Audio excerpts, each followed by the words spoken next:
الرحمن الرحیم۔ اللہ کہہ رہا ہے تبارک الذی بیدہ الملک، بابرکت ہے وہ ذات جس کے ہاتھ میں ملک ہے۔ ہاتھ 5 انگلیاں 14 پوروے، اس کو روکنے کے لیے کلائی، اس کو ٹھہرانے کے لیے کوہنی، اس کو ٹکانے کے لیے بازو، بازو کو لٹکانے کے لیے باڈی، بدن کو کھڑا کرنے کے لیے پیر۔ ایک ہاتھ کیا مانا؟ پورا جسم تیار ہو گیا جی۔ ایک چیز مانیں گے تو دوسری ماننی پڑے گی جی۔ اللہ کا ہاتھ، اللہ کا ہاتھ، تو کیسے اللہ کا ہاتھ مانیں گے؟ اچھا پھر اللہ کا ہاتھ تو ہمارا تو ایک سیدھا ہے، ایک الٹا ہے، اللہ کا کون سا ہے؟ تو پھر قرآن نے تھوڑا سا اور آگے بڑھ کے ہمیں بتایا کہ اللہ کے 2 ہاتھوں کی بات بھی ہے۔ اچھا ابھی ایک ہاتھ سمجھ میں نہیں آ رہا تھا تو قرآن نے 2 ہاتھوں کا ذکر کر دیا۔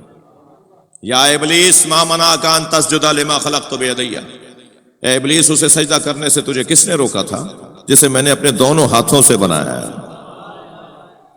ابھی ایک ہاتھ سمجھ میں نہیں آ رہا تھا کہ اللہ کے 2 ہاتھوں کا ذکر آ گیا جی۔ 2 ہاتھ مانیں گے تو پھر ہمارے بھی 2 ہاتھ ہیں، اور ایک الٹا ہے ایک سیدھا ہے، تو اللہ کے بھی ایک الٹا ایک سیدھا۔ جب اس آیہ کریمہ کو مولا علی کے سامنے کسی نے رکھ کر کہا مولا ذرا تفسیر کیجئے، مولا بتائیں کہ اللہ کے 2 ہاتھوں کا مطلب کیا ہے، تو مولا نے فرمایا اللہ کے کلتا الیدین یمین، اللہ کے دونوں ہاتھ سیدھے ہیں۔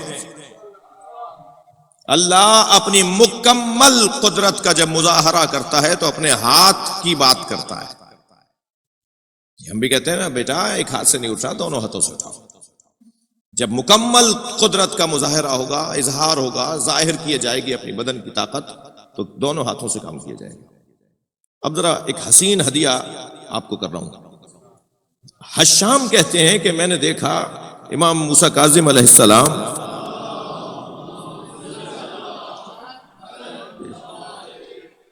الٹے ہاتھ سے کھانا کھا رہے ہیں اور سیدھے ہاتھ سے تکیہ لگائے ہوئے ہیں۔ بھائی کلپ نہیں کاٹنا یہاں کوئی، انہوں نے کہیں گے مولانا ائمہ سے بھی الٹے ہاتھ سے کھانا کھلوا دیا۔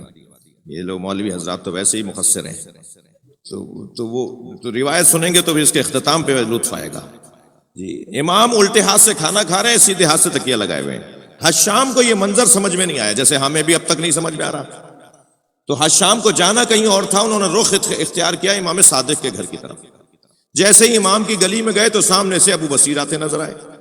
ابو بصیر نے کہا کہاں کا ارادہ ہے؟ کہ مولا سے ایک سوال کرنا ہے، ایک منظر دیکھ کر آ رہا ہوں، ہمارے آئندہ کا امام کے فرزند امام کو یہ دیکھ کر آ رہا ہوں۔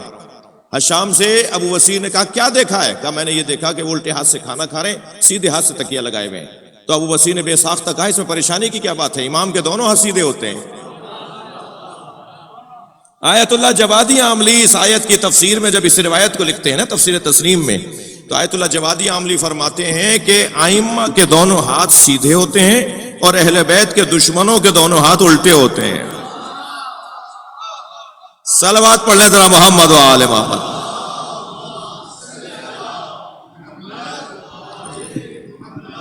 ایک اور بہتر صلوات، آپ پریشان نہیں ہو،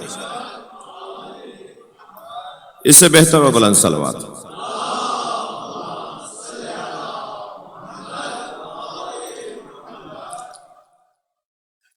تبارک الذی بیدہ الملک،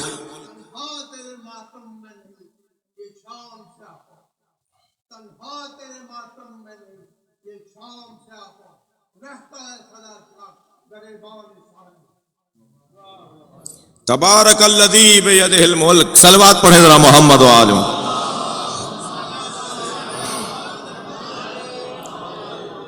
تبارک الذی بیدہ الملک، بابرکت ہے وہ ذات جس کے ہاتھ میں ملک ہے۔ یہ کہہ کر آیت نے دوسرا مضمون بیان نہیں کیا، بلکہ یہ کہہ کر ملک کے ساتھ 2 چیزوں کا تعلق ہے جی، ایک حاکمیت کا اور ایک اختیار کا۔ بہت سارے لوگ مملکت کے حاکم ہوتے ہیں، مختار نہیں ہوتے۔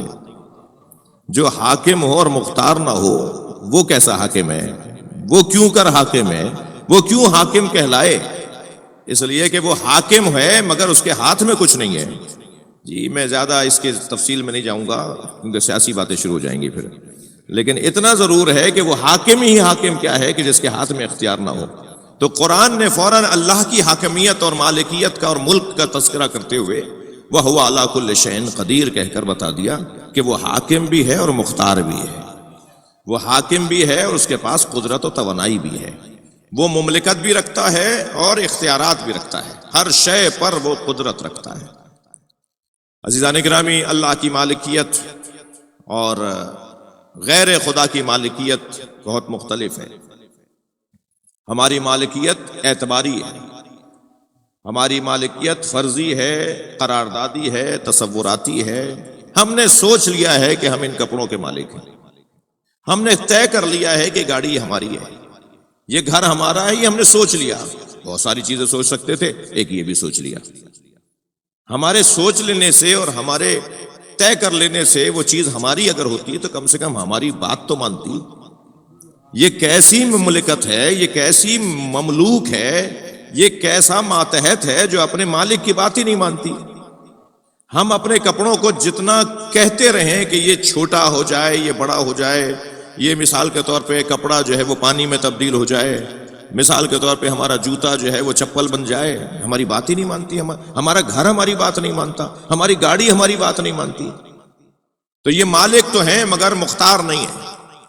مالک تو ہیں مگر اس کی مملکت کے اوپر اس کا کوئی اختیار چل نہیں رہا. جی، لیکن اگر مالک وہ ہو جس کا اختیار مملکت پہ چل رہا ہو، وہ مالک حقیقی کہلائے گا.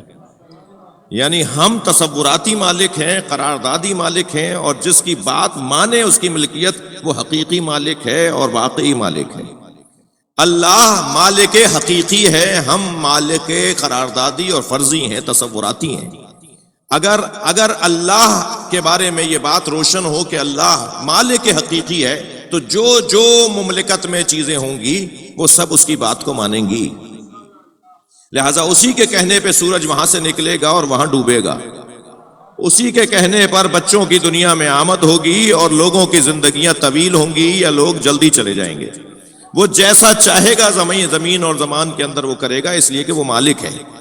وہ مالک ہے، اور اگر وہ مالک ہے تو جس کو وہ چاہے اور ملکیت دے دے تو پھر اس میں بھی یہ جلوہ نظر آئے گا.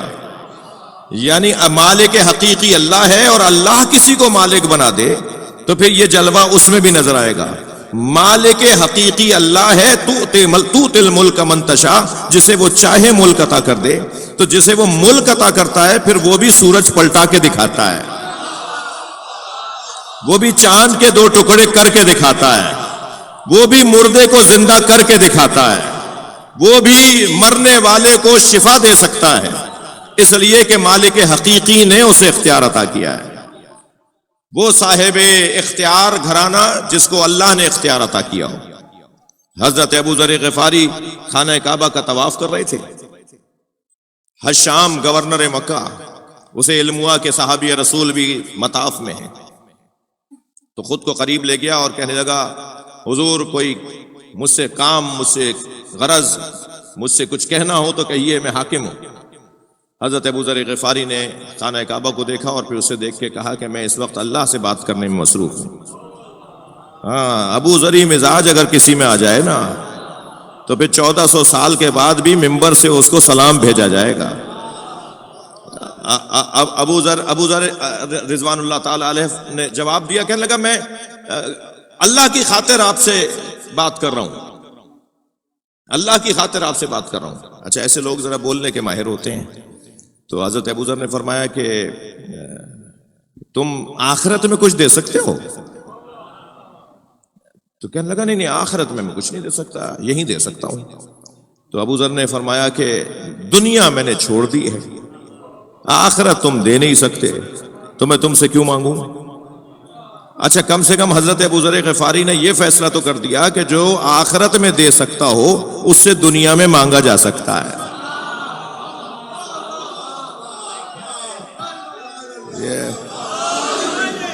اب اگر اس دنیا میں کسی سے مانگنا ہے تو اسی سے مانگو جو آخرت میں بھی دے سکتا ہو. بھائی مجھے ایک جملے کی تو سمجھ میں ہی نہیں آتی ہے، مجھے کوئی آ کے سمجھائے کہ یہ کیا جملہ ہے کہ علی دنیا میں 4تھے نمبر پر ہیں اور آخرت میں پہلے نمبر پر ہیں.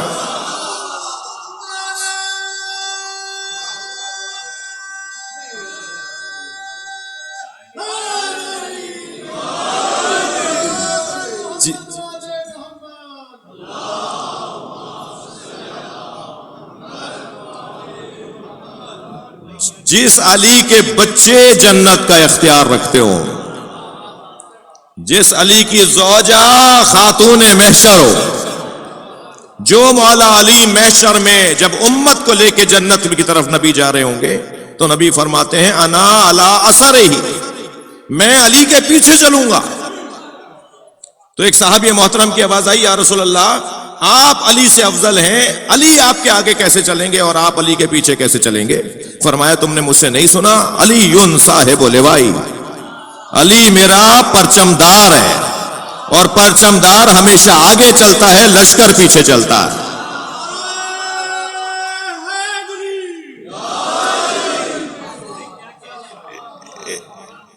اس درجے کی آخرت میں اس درجے کا اختیار رکھنے والا گھرانہ۔